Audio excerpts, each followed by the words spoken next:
Hello everyone, Magdalena here, a Wolf of Coins. Nice to see you all again. Today I wanted to talk about a topic that I've been thinking about making this video for quite a while, and I hope I will do the topic justice, but I don't want to make it too long, so I will just stick to my notes and I hope it will be clear. Okay, my neighbors are doing weird things. Sorry for the noise.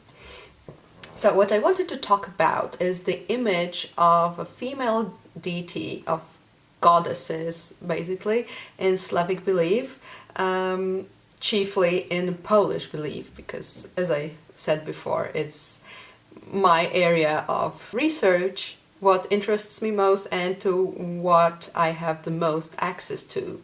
Because I speak Polish and I can read Polish sources, and also I know Polish culture the best. So, but I think that the Slavic beliefs in general were very connected to each other. So, whatever I'm saying here would be probably relevant to other Slavic nations, let's say. So the problem is that we have more research done and possibly more written data on the male deities than we have on female ones. And you might get the image of Slavic pantheon as dominantly male, and if not that, then let's start like that. What we know about female deities in Slavic belief, usually what we get is the Mother Earth worship, and that's undeniable. It's really obvious that Slavic people worship Mother Earth. They even had this custom of like a confession into the earth, and many other customs that made pretty obvious that earth was sacred to them and personified too. But we get this image plus maybe some witch stuff like magic things, and plus vegetation goddess, something like this.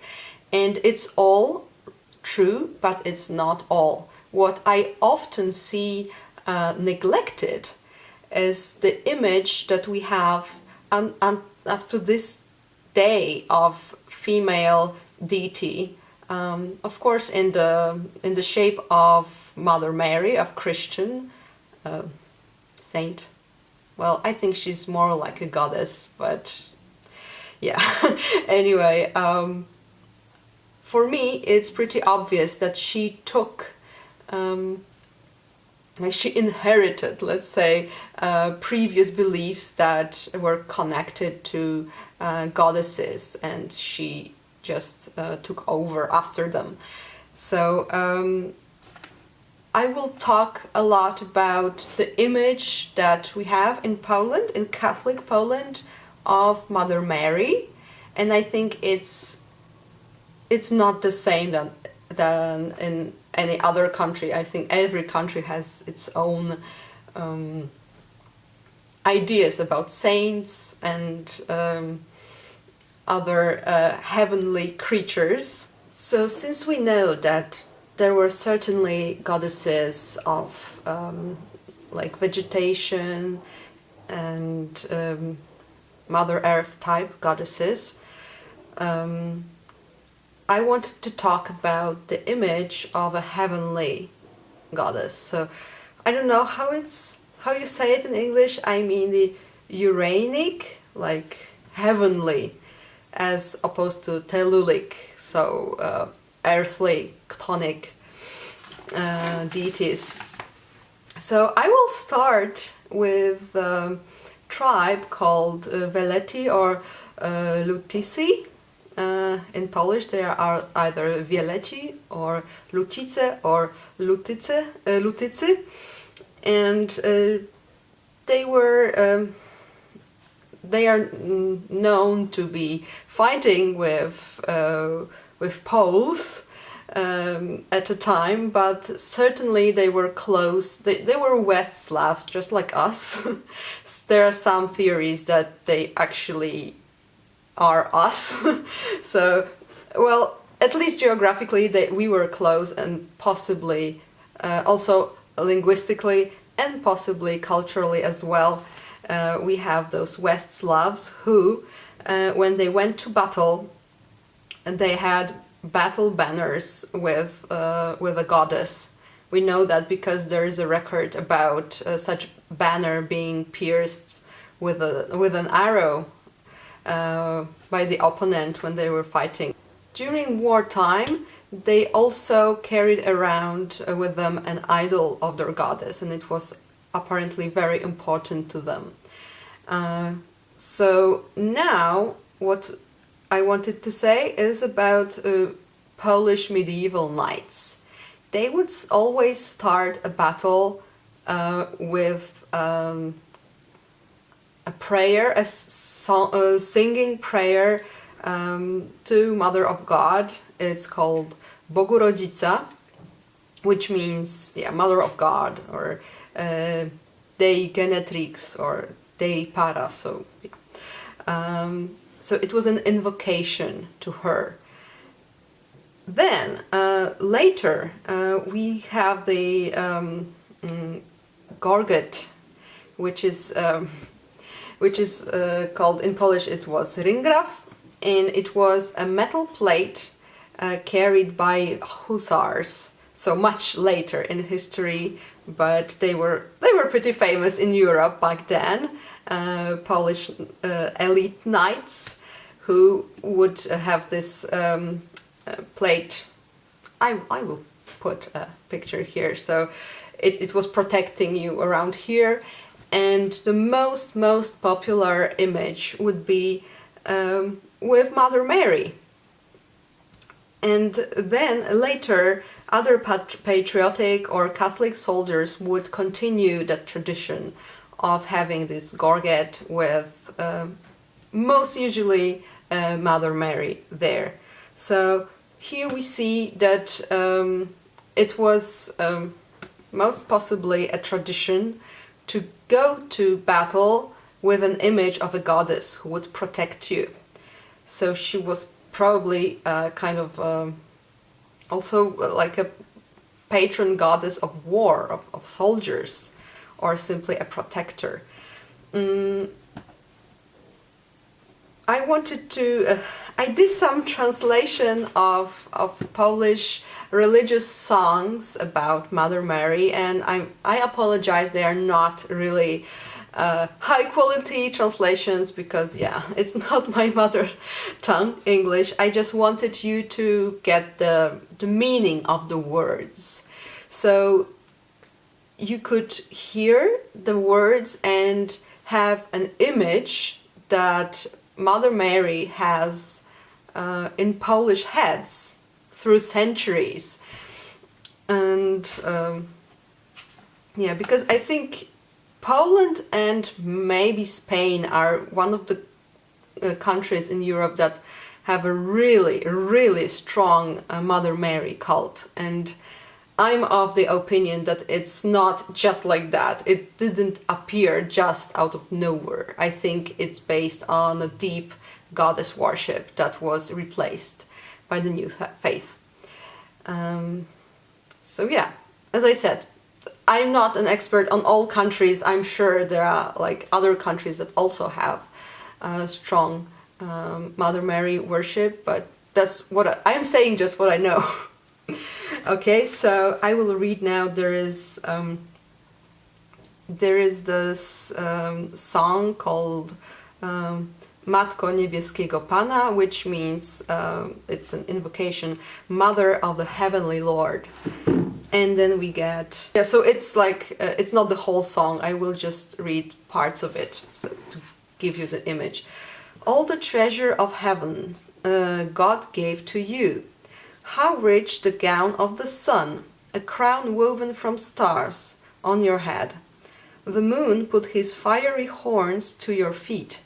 All stars are accompanying you, for they feel the queen above them.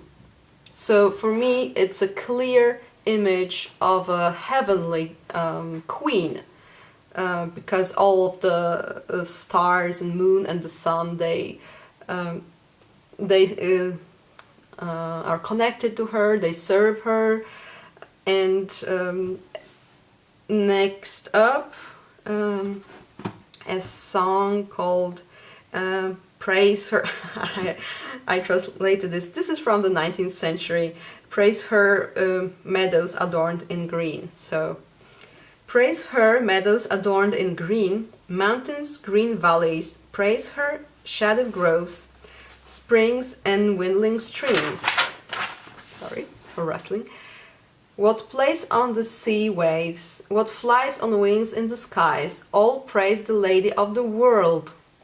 Our hand weaves a wreath for her. She is the crown of God's creations, elevated above angels. Even though she is the Lady of heaven and earth, she cares for our offerings. She still cares for our offerings. The streams with a lovely murmur, the birds with their sweet songs, all that feels and lives, praise Mary with us. So again, this is, we explicitly have Lady of Heaven and Earth, and the whole song is, I think it's mostly sung in May during special celebrations in the church that are devoted to Mother Mary, and it's the Lady of Nature apparently, but also again we have this image of a queen of heaven and earth. And lastly, I have invocation to Mother Mary, where she's called Morning Star. Oh yeah, the previous one in Polish was Chwalcie łąki umajone. And this is Gwiazdo zaranna, so it's Morning Star. Morning Star, beautiful aurora, Immaculate Virgin Mary of Immaculate Conception, pray for us, Holy Queen. You shine in the skies like the sun. You give us the light in the darkness. Dissipate these storms, dangerous squalls, so that our hearts can stay virtuous. So again, Heavenly Queen, who is compared again to the sun, and who has some kind of control over weather. So we have the storms and possibly things connected to the Uranic area. So it's all up there. And lastly, what I wanted to talk about will be character of Wanda, who is known to us from legend and from old chronicles as the supposed queen of Poles. She, according to the legend, she was the only daughter of Krak, the founder of Krakow, the city of Krakow, and she ruled as the queen after her brothers died. And how she is described, she's described as very wise and very beautiful too, and very delightful to look at. So also there is an Alemannic knight who wants to marry her, but she refuses him, and he says to her in that old chronicle, may Wanda rule the sea, the earth, the clouds.